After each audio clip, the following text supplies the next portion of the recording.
ତୋ ସହ ଶେଷ ଥର ଦେଖା ହେବ, ଭଲରେ ଦୁଇ ପଦ କଥା ହେବି। ନ ହେଇପାରିଲେ ବି ଦୁଃଖଟା ମୋ ମନରେ ରହିଯିବ। ତୁ ସିନା ଫିଲ୍ କରିବୁନୁ, ମୁଁ ଶେଷକୁ ଏଇଆ ଭାବୁଥିଲି।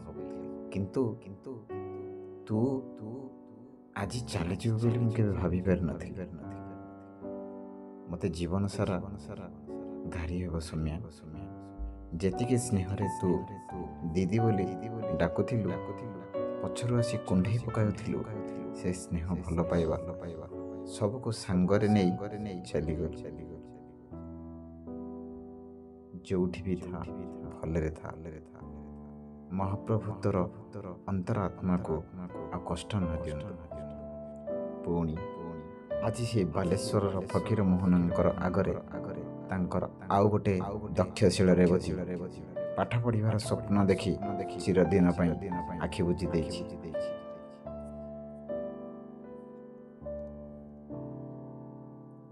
ନ୍ୟାୟ ପାଇଁ ନିଜ ଦେହରେ ନିଆଁ ଲଗାଇ ଦେଇଥିବା ସୌମ୍ୟଶ୍ରୀ ଦୀର୍ଘ 3 ଦିନ ହେଲା ଛଟପଟ ହୋଇ ଶେଷରେ ମୃତ୍ୟୁବରଣ କରିଛନ୍ତି। ସତରେ ଏଇ ଓଡ଼ିଶା କ'ଣ ନାରୀକୁ ସୁରକ୍ଷା ଦେଇପାରିବନି? ବଞ୍ଚିବାକୁ ତ ଦେଲେନି, ଅନ୍ତତଃ ତାଙ୍କର ସେଇ ବଳିଦାନ ବ୍ୟର୍ଥ ନ ଯାଉ। ଆଉ କେଉଁ ଝିଅ ଏମିତି ଦୁର୍ଦ୍ଦିନର ଶିକାର ନ ହୁଏ। ସାଲ୍ୟୁଟ୍ ମୋ ଭଉଣୀ, ତୁମର ଏହି ଶେଷ ନିଶ୍ୱାସ ପର୍ଯ୍ୟନ୍ତ ସଂଘର୍ଷ ପାଇଁ।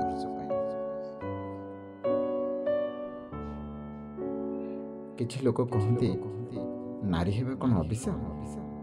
କେତେ କଷ୍ଟ ପାଇଁ ନିଜକୁ ଜାଳିଥିବା ସୌମ୍ୟଶ୍ରୀ ଭାବିଲା ବେଳକୁ ଦେହ ଆଜ୍ଞା ଶୀତେଇ ଉଠୁଛି।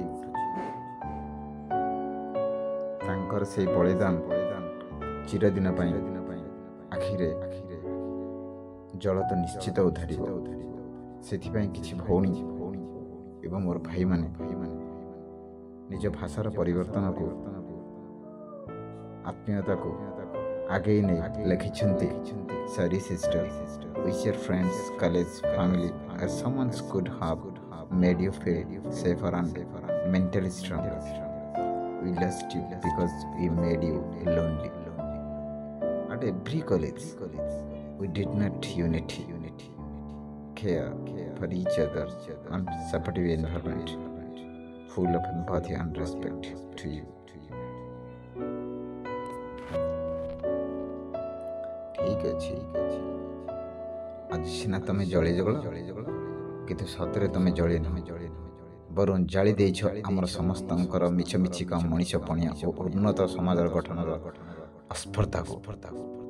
କେତେ କଷ୍ଟ ସହି ନିଜକୁ ଜାଳିଥିବା ଝିଅଟି ଭାବିଲା ବେଳକୁ ବିଚଳିତ ଲାଗୁନି? କଥାରେ କଥାରେ ଯୁଦ୍ଧ ହେବ, ମିଡ଼ିଆରେ ବହୁତ ଏପଟ ସେପଟ କଥା ହେବ। ଆଜି ଇଣ୍ଟରନେଟ୍ରେ ଘୁରି ବୁଲୁଛି ଏଇ ସୌମ୍ୟାଶ୍ରୀ। କ'ଣ ଆଉ 2-4 ଦିନ ପରେ ଡ୍ରାମା ଭଳି ଏହା ମଧ୍ୟ କ'ଣ ସମସ୍ତେ ମନରୁ ଭୁଲିଯିବେ?